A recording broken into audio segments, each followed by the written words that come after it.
नमस्कार दोस्तों, हमारे इस वीडियो में आप सभी दोस्तों का स्वागत है। आज के इस वीडियो में समरसीबल मोटर को डायरेक्ट चलाना सिखाऊंगा।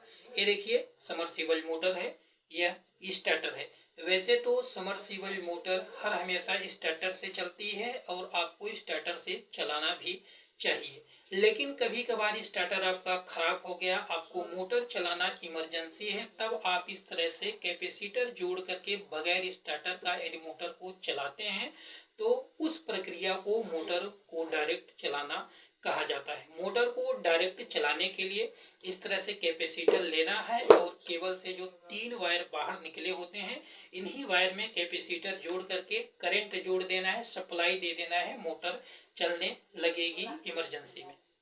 लेकिन आपको ध्यान रहे, कुछ बातों का ध्यान रखना है मोटर को जब आप डायरेक्ट चलाएं। यदि इस तरह के कैपेसिटर आपके पास अलग से हैं तो आपके पास रनिंग कैपेसिटर होने चाहिए। यदि स्टार्टर से कैपेसिटर निकाल रहे हैं तो स्टार्टर में 2 टाइप के कैपेसिटर लगे होते हैं, एक स्टार्टिंग टाइप और दूसरा running type. Running type capacitor निकाल करके आपको डायरेक्ट लगाना है। स्टार्टिंग टाइप कैपेसिटर का यूज मोटर को डायरेक्ट चलाने में नहीं होता है।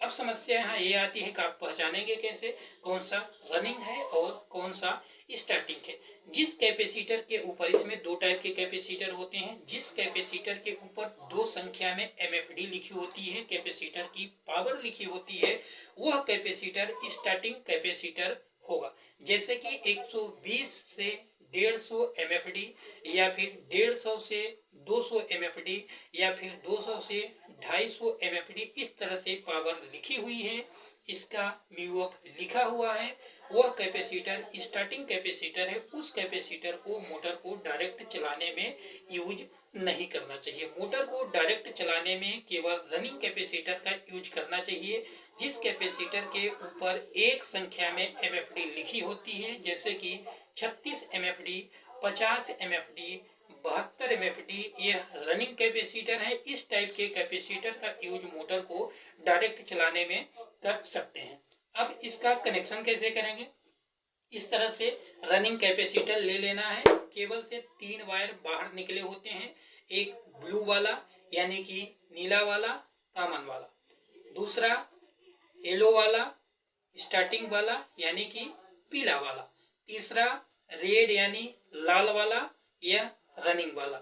इसको छोड़ करके, ब्लू वाले को छोड़ करके, कॉमन वाले को छोड़ करके लाल और पीले वाले पर कैपेसिटर जोड़ देना है। चाहे आप एक कैपेसिटर जोड़िए, 2 जोड़िए, 3 जोड़िए, जितने भी कैपेसिटर जोड़िए, तो आप लाल वाले और पीले वाले पर कैपेसिटर जोड़ना है, ब्लू वाले को छोड़ देना है। अब क्या करना है, सप्लाई कहाँ कहाँ पर देना है, पीले वाले को अब छोड़ देना है, इस पर कैपेसिटर का भी कनेक्शन रहेगा, इसको ऐसे छोड़ देना है। अब सप्लाई कहाँ देना है, एक ब्लू वाले यानी कि नीले वाले कॉमन वाले पर सप्लाई देना है और दूसरे करंट का वायर लाल वाले पर देना है यानी कि रनिंग वाले वायर पर सप्लाई देना है। मोटर आपकी चलने लगेगी यदि मोटर में कोई प्रॉब्लम नहीं है तब। इस तरह से आप मोटर को बगैर स्टार्टर का डायरेक्ट चला सकते हैं। आशा करते हैं कि इस वीडियो से आपको कुछ न कुछ जानकारी जरूर मिली होगी। यदि वीडियो अच्छा लगा हो तो वीडियो को लाइक जरूर करिएगा।